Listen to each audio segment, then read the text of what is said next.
আমার বাড়ির পাশে যখন ওকে জিজ্ঞাসা করে দেখি ও যে কবর খোদাই করে এই পর্যন্ত কোনো আশ্চর্যজনক কাহিনী দেখছে কিনা। হয় না? আপনারা জানবেন না, যারা রাত দিন ড্রাইভ করে, গাড়ি চালায়, যারা এবারে বলে ডিস্ট্রিক্ট ড্রাইভার, ওদের কাছে মাঝে মাঝে অনেক ধরনের কাহিনী শুনতে পাওয়া যায়। ওরা রাত বেড়ায় গাড়ি চালায় তো, জঙ্গল মঙ্গল ছোট চিপা চাপা সব দিক দিয়ে চালাইতে হয়, ঠিক না? তো ওদের কাছে মাঝে মাঝে কাহিনী শোনা যায়। উনিও বলতেছে আমিও কাহিনী শোনার জন্য ওর কাছে গেলাম, যে ও তো কবর খোদাই করে আর বছরের পর বছর খোদাই করতেছে। দেখি ওর কাছে কোনো আজীব কাহিনী শুনতে পাওয়া যায় কিনা। একদিন যে জিজ্ঞাসা করছে, ভাই তুই তো কবর খোদাই করিস, তুই এই জীবনে কোনো আশ্চর্য কাহিনী দেখছস গুরুস্থানে?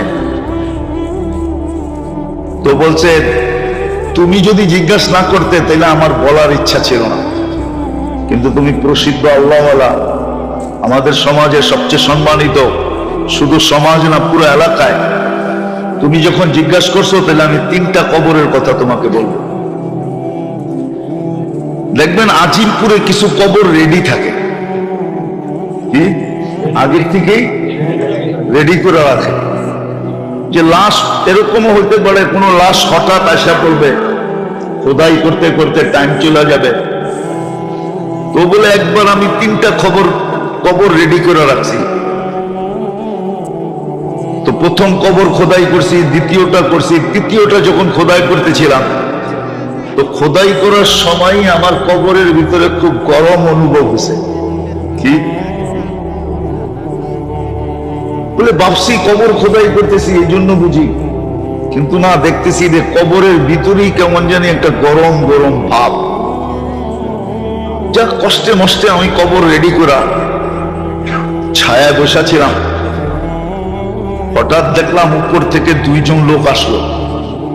উপর থেকে সাদা পোশাক পরিহিত, পাগড়ি পরিহিত। আমি কিন্তু কিস্সা কাহিনীতে তেমন অভ্যস্ত না, আমার বয়ানে তেমন কিস্সা কাহিনী নাই, কিন্তু কিছু কিস্সা কাহিনী খুব কি বিশ্বস্ত দেখা বলতেছে। বলে দেখলাম 2 জন আসলো। প্রথম কবরের কাছে দাঁড়ায় একজন জিজ্ঞাসা করলো, কি লিখবো?